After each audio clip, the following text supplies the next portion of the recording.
Gambler, the underdog. They did just take down Alchemist 2 games in a row. Something I thought was absolute lunacy. I was just like, oh, this is a 2-0.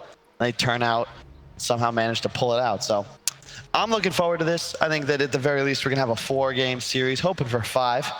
As our I'll be happy for 4. Like 4 would be nice at least. Like no just stomp from one side, because that's the fear, right? Like TNC comes into this, you're feeling good. The results against Gambit during this tournament have always been, well, almost always in their favor. Yeah, it'll be interesting. They did take Enigma into Rubik, partly because Tim's plays this different kind of style. He starts the game with a glove of haste. And I don't think I've ever seen anyone do that before. What's the really advantage for it? Like, you still have to wait for the 1 minute. It's just like, are we looking at lane harassment? Are we looking at what? Like, what's the benefit of this over? Oh, it's because he immediately can rush Midas. Or he can immediately rush Helm of the Dominator, depending on what he chooses to do. All about transition item. Why am I saying Helm of the Dominator? Yeah, you're fine. Don't worry, we'll move on. I wasn't going to bring attention to it. I'm testing you, man. Of course it's in the recipe. It's you pick it up at like 6-7 minutes, and you just start pushing. KP trying to contest this top rune. Dream will not be able to body block it out while down on bottom lane. Chargelo stands right on top. It'll still be a 2-for-2 trade-off, so all of our battles equate to an even trade. Yeah, top lane's going to be tough. You're going to have an LC with denies coming out from Tim's against a Drow. One of the weakest carries in Dota 2 at the moment. Does hit hard, 63 damage with an Ogre starting with that Oov. So it should be okay, but the lane always comes back is the problem. So you're going to be at an XP disadvantage. KP with a ton of sustain thanks to that press the attack as well. I like how Lycan, welcome to Micro as well from Gabby. He's battling against a dual lane. This is going to be a little bit rough for him, having both the Rubik as well as the Omni Knight against him, but he still took some time just to chip away at GPK with his walls before they timed out. So presence across the map. Understand that TNC want to have strength. FNG, this is actually really cool. He just body blocks up KP, so KP has to TP to the tier 1 tower in order to get into a position where he's able to farm. I didn't even know that was possible. Just Ogre, he's that big? That's wide load. Security on highways is required for this guy to move. Yeah. This is going to be a cool game. It's all about the timings. TNC, you've got these limited windows to take fights, right? Like an ultimate, you want to fight a duel, maybe an Enigma ult. You got like that 10 to 15 seconds to close things. Gambit, you want to just extend, get a bunch of steals, have Storm pick off a backliner, rinse, repeat. Your sustained damage output is nuts. And both teams have the ability to punish with objectives. Roche, towers, whatever it is. If you get an opportunity to push in a 5-on-3 scenario, you're going to get a lot of work done. Does that punishment come a little later? Like, it feels like these lanes will remain very static for a while. Yeah. Like, Enigma's just denying on the top lane. You've got FNG trying to contest this, but this is the only real place, unless it's just the one-on-one outplay in the lane, that something weird can happen just because FNG's fighting behind the tower. It's just Ogre things, right? You can't really harass this hero. Nothing Tim's can do. He's going to rotate away from him down to the bottom side of the jungle. But the benefit of the LC is, with that little bit of XP advantage, one-on-one against a Drow, you're feeling just fine. Actually really annoying when FNG can get last hits on Eidolons. Stops the farm, as well as giving that a little bit of extra to the Ogre. Arcane Rune on the Storm is going to help him out a lot against OD. It's a weak lane for the Storm, as you can see. You just get Astraled, and that's always going to be some CS and denies going the way of OD. But later on in the game, Storm is actually quite nice. You're never really threatened by Hammer because you have so much intelligence, and you can jump on top of him, although he's taking a ton of pressure under this tower. How do you try and take a lot of the damage and then just salve up underneath the tower? This is what KP's forced to do, to try and zone out FNG. And even then, it's not really a zone out. And March on bottom lane. I think he's probably hoping he can get himself a better creep than this. He just took a dire range creep and trying to harass into Chargelo with it. Yeah, they did a nice job, even though there was a sentry, so he has his easy camp open. Vampire's done a great job just body blocking at every spawn. So nothing that March can do. You can take the Sata from the side. Actually, no, you can't. Yeah. That was the big nerf. You need to level. You could take the tiny one for the purge, but that's obviously not going to allow you to harass. You want the mana burn creep, but he'll need level 3 for that. Dire's structures are fortified. It was a really good change. I remember I played Doom support recently, only to realize that they had nerfed Devour, and I think I got reported for that one. It didn't end well for me. BY Doom is one of the unplayed heroes of this tournament. That's been a pretty diverse week. There's only, I believe, 12 heroes that haven't been played at ESL 1 so far. That's a given, especially when a lot of these teams, it's a late patch. You're trying to discover an identity with a lot of these new squads. But even with the late patch, like Io is one of these heroes that has not been played at ESL 1 this week. Really? Yep. Huh. No one's touched him after what happened at TI. Just ignored. He did get nerfed slightly, though, to be fair. It's a really peaceful game, man. I don't know if that's really... That's not the way I like this to be. Where's my action-packed, like GPK as well as Armel? They're just playing this the slow way. Of course, Armel is up on the CS underneath the tower. GPK can't get real support much. Has to stay on the bottom lane. Vampire is too dangerous to just leave with Shashlo against Leica, but Lycan's getting up in the levels. Yeah. So can they even do, like, how does this bottom lane work now that Lycan starts getting stronger? I always remember the story. It's like, okay, Lycan starts off, not so great in the early levels. You get 6 and you can maybe threaten kills. It's really the HOD. Then the creep, especially with the assistance of Chen creeps, allows you to just apply too much pressure for Shaklo to deal with. He's going to need a Soul Ring stat so that he can continue trying to sustain here. Yeah, especially with the mana burn creep. Yep. Welcome to nothing. Yeah, it's really annoying to deal with. This is when Chen starts to get much stronger. March, going to look for another creep, and I got it. That's the perfect ganker right there, the Golem. You get the 125 damage on the initial stun, then it splits and you get another 250. Along with the stuns, of course, it's going to be an easy kill on mid if the Storm comes back before hitting 6. But GPK wisely, already rotating into the jungle. Good warding from March, too. I really like this movement. He knows Storm is in the area, and he's going to find him before 6. Yep. He's going to walk right into him. Oh, he's going to walk right around him. Now he turns. The Observe Ward in the mid lane gave him the information. Enigma is here too. Tims has come out of the jungle. 5-6 minutes in. Nice sentry ward down by the Rubik, so at least he can get rid of that Obs. Munches it quickly with the Tango. And a Fade Bolt into March. More supports arriving too as Enigma forcing with the Catapult Wave into the Tier 1 tower. And March back through the tree line. The Imprisonment's just buying more time to hit to the Tier 1 tower and bringing more attention of Gambit here. FNG, he's tanky, but against this lineup, maybe not that tanky. He's doing so much work. This tower's already at 200 HP. Golem's about to split. It's looking for its extra stuns. Throws them both towards FNG, but the Golems are down. Tower's at 100. Is anyone going to attempt a denial? They just banish FNG. Tims takes the tower.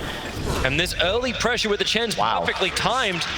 And FNG had no way out. So first blood goes the way of TNC, both tower and kill. It's so good too, because Shaklo, you'd love to have him rotate mid, but he can't. There's a Lycan bottom with his own catapults. If he goes mid, he's going to lose that tower. Top lane, it's a drow. He's level 5. There's absolutely nothing you can do right now as Gambit. This whole lineup needs a lot more time to come online. They do get drow level 6 now, so a bit more attack speed going their way. Really well done by TNC though. They have done this all tournament long. A dominant advantage already. A tower, a first blood. Armel is cruising. They just have to keep this pressure up, right, TNC? But at least they're not running the clock. Like, if you have an Alchemist on the other side, you need to start taking more towers, keep forcing the issue. But right now, it's just putting more money in. The Hand of Midas, 7 minutes on that Enigma. He went HOD in the previous 2 games that they ran this strategy after starting with the Glove of Haste. However, in this game, when you get it so early, 7 minutes in, you were... like, you don't need to really worry about your net worth for the rest of this game. You worry about your Chen. March is in a little too deep. He was underneath the dire Obs and Sentry. Gambit realizing after TNC were invading into their jungle, they needed to know where they were going. And that's just an easy pick off on the Chen, but he is the bottom net worth for TNC. The pressure still being applied towards the top. Dro, as well as Ogre, can have some fun. There's a lot of stuns, there's a lot of slow. Tim's trying to help out with the Midnight Pulse, but KP, way too much damage. Is 2 points up in Cold Arrows. He's trying to keep FNG away, and is able to take the attention. Combining with his conversions, moving over towards Dream. Really good micro from Tims. If those conversions aren't there, he's probably just going to get turned around on, but Dream threatened by the damage. Has to back away. Does farm up most of them, though, so happy to get that gold. I love how Vampire just denied its own Observer Ward battling against the Chen army. That poor little Centaur Corsa did like 19 damage with every hit. It couldn't finish the ward. Yeah, they have HOD now, and this is when it starts to get really spooky for Gambit. You got creeps from 2 different heroes, then the Lycan, well, 3 actually. It's pretty much just the Zoo lineup. God, FNG TP's out as quick as he possibly can. Tims doesn't have the mana, even if he did have the range for Maleficus. And they've rotated KP down to bottom. You want to always try and put your pressure heroes together. If you're Gambit, how are you supposed to respond to what TNC have got in your top lane? Simple answer is you don't. You just put Drow in jungle to farm, right? No. It's hard because you're never really going to be able to fight this lineup as Gambit. You've got to get tower trades somehow, but Rubik. TNC play every lane. Trying to play the trees. Vampire looking for the juke, but the Observe Ward is just outside the tree line. So OD even walking away for a second, just in case the imprisonment wasn't going to find the kill. Mel came a little bit closer. So Storm has completed what? So Arcane Boots is his first item. Oh, bottom. Move towards the bottom lane. They have to get this pullback onto KP. Press the attack comes out, but he waited for the Vortex. Perfectly timed from GPK. Now get the kill onto KP. Huge kill. They really needed that. You've got to try and make something happen because currently TNC have already taken a tower. They've warded your jungle. Now they're farming it. And this is the strength of this kind of lineup. When you take this top and mid tower so early, it's easy now to control this top shrine area of Dire. You're going to get both bounty rooms controlled here easily. Of course, you will lose the ones that Gambit pick up on the bottom side, but it's a lot of natural map control, and Drow is now challenged. If he goes to the bottom shrine area, you're going to just cede this area of the map. You kind of want to contest it, but it's very difficult under the circumstances because, as you can see, Armel now, he's just going to come join his heroes. Tims retreats back to the jungle, just going to continue to farm. Only level 6, but he does have Midas. But he knew what he can get away with. March dropped down the sentry ward, but he didn't catch out that Dire Ops, the one that actually got him killed. So he may feel a little bit more confident about Vision as Rubik. Well, he's up to level 6 now, but it's on bottom lane. Under the tier 1 tower, the dive begins, but Armel has arrived. KP able to tank through it with 1 charge and press the attack. Shashlo, the duel is up, but GA will protect him for a fair chunk, ensuring there's no duel victory to KP. In fact, Shashlo may be able to walk this off. Difficult once again as another imprisonment will come out. While over in the jungle, Chen is solo killing up the Rubik. It's just split both ways. The hammer will drop, so Vampire and Shashlo, they have fallen down. March will be again the expendable player of TNC. Yeah, a very interesting game thus far when you consider that they actually took the Enigma into Rubik, but they also, so you're kind of countered in that regard, but you have OD against Omni. They watched Gambit win 2 straight games with the hero. This is arguably the hard counter. You ignore GA, you just keep spamming those orbs. And Astral, very effective as a tool to wait out the GA or just CC the Omni Knight, find your opening kill. It's a really cool hero here, and Armel's off to a great start. Already with the Veil Treads. Gabby going for the Necro, and you're going to get to a point as TNC, like the game feels a little calm, but they get 1 or 2 kills, walk into Roche, all of a sudden they might just walk down a lane. Where's the wave clear from Gambit? Fade Bolt? Auto attacks? Yeah, it just doesn't feel fantastic just yet. Not until they get that initiation jump you're talking about, not until they hit some kind of like power spike.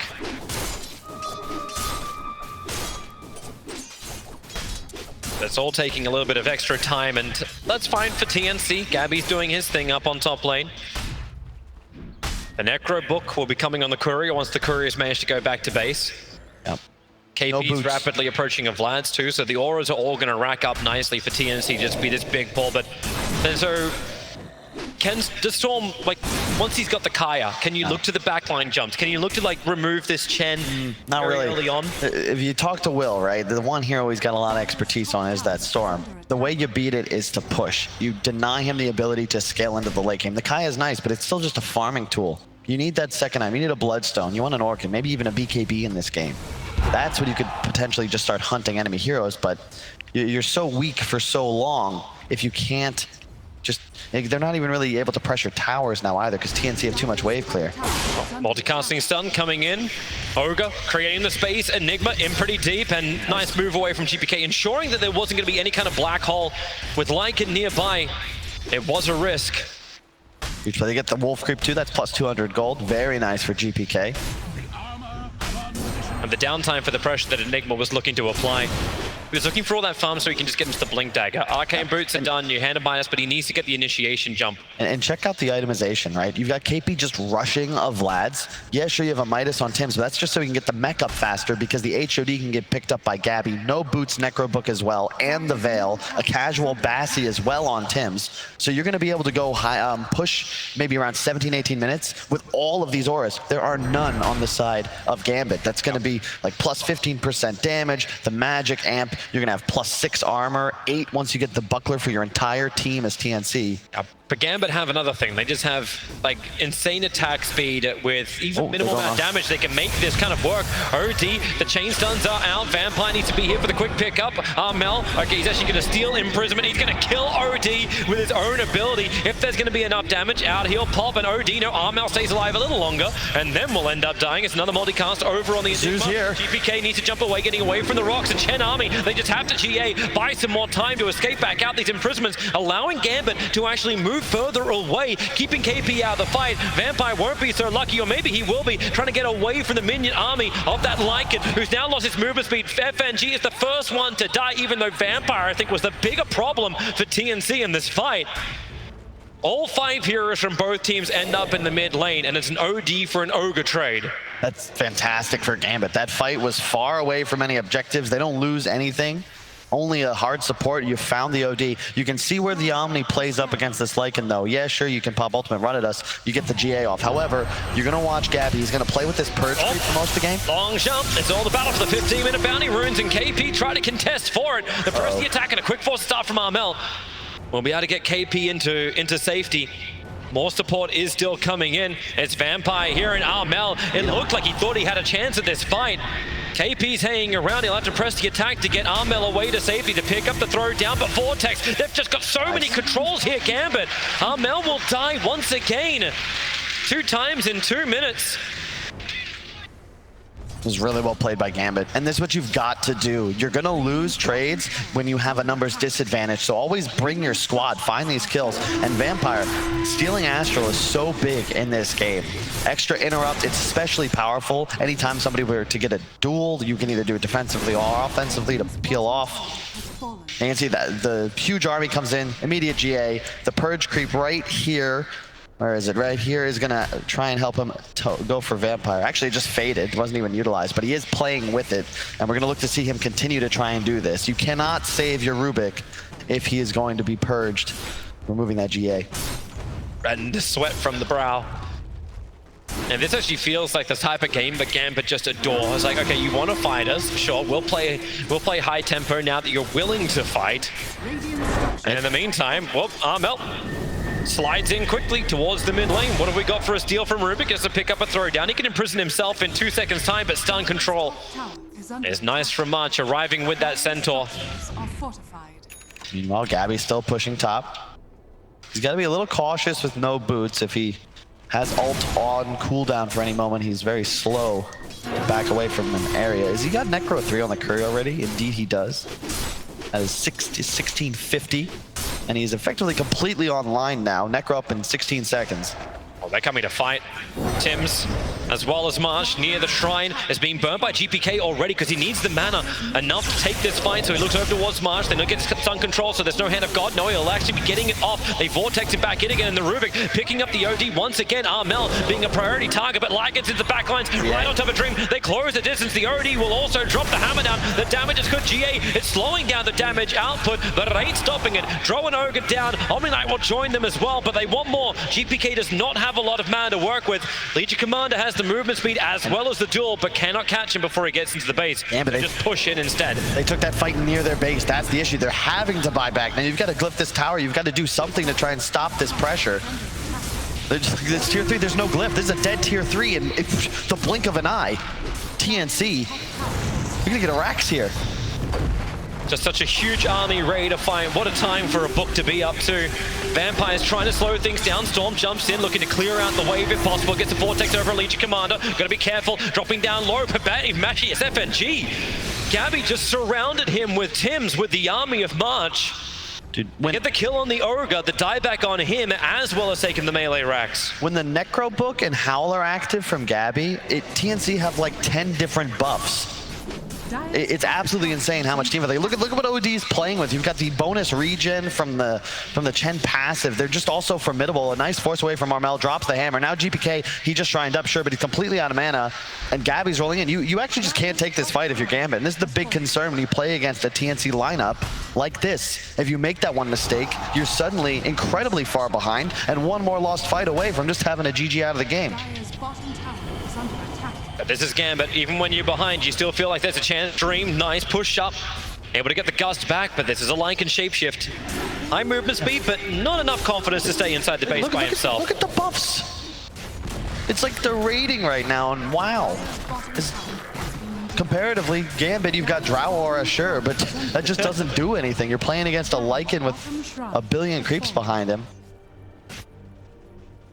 And you can even see Dream recognizing what he's got to do to deal with this kind of lineup. He's got Ags queued up. Go for that Ags Mjolnir build. At a point, level 20 plus perhaps, Gambit could look to turn things around, but they need a good fight. They need to try and get the initiation somewhere. Ball lightning TP means this Storm will easily get away. A 4-man, actually it's a 3-man smoke up. They use Shashlo as the bait to the tier 1 tower, and help our first customer of the day.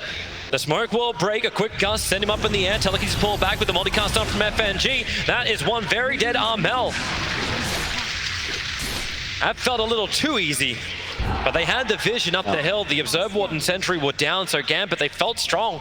They need to get something out of this though, Toby. They've got to go for Roche, perhaps, maybe force a tower. They're looking for extra kills, but this is the concern.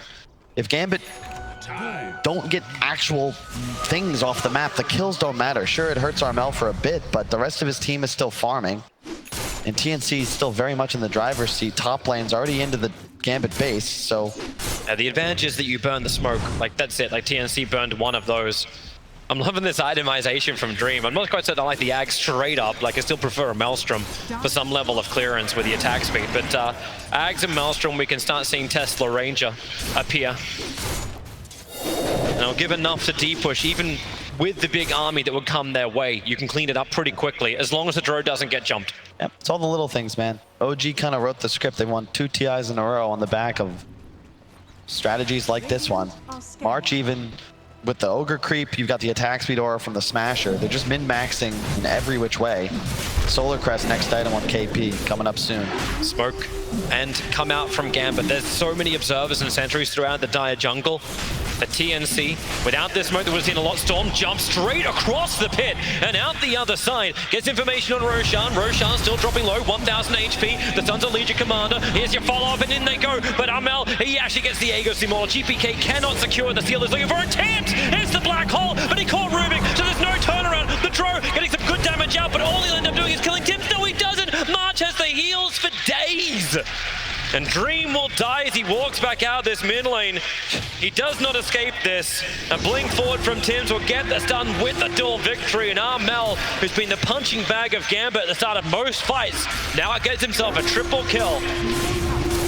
You're going to need to play a hell of a lot faster as Gambit. You need a lineup that peaks in the mid game. You are not going to be able to get to 30+ minutes against a team like TNC playing this way. Let him go. You can't just go straight for throne. It's 22 minutes in. Why not? They're trying to get buyback, so if just win the game as well, either will work. It's like, hey guys, have I got Hal back up? Yeah, we do. Let's just go, go, go.